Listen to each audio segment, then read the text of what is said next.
My dearest Ottie, I write this from a prison hospital bed.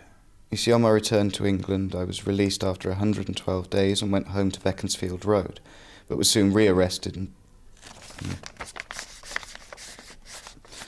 To get to the point, I made a hunger strike, and in response I was laid in a straitjacket on the bed with 3 or 4 attendants, although I offered no resistance of any sort.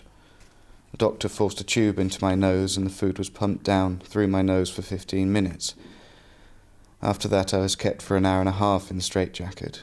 The commandant came round and looked at me, spat at me, and was insulting. The straitjacket was so tight, I think I became unconscious, because the next day I woke up in a different cell and the same process was repeated, except that it was done through the mouth and the feed tube was too large for my throat. The doctor became angry and shouted abuse at me and pulled a handful of hair from my head. The result was that I had 20 minutes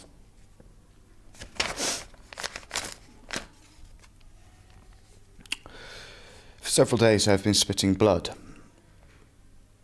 I told the commandant that he would not break me, and that the outside world would hear of his methods. He said he hoped the whole lot of the conscientious objectors would be treated the same way. He said he would continue to act in his barracks according to his orders, without any regard for what I or any of the so-called public may think. He does not care one atom for public opinion.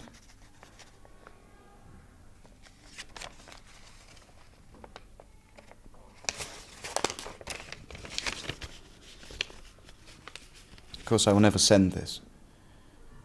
Never will dear Ottoline read this. But in my heart she is my dearest friend, and though I know this is a struggle I must not burden her with.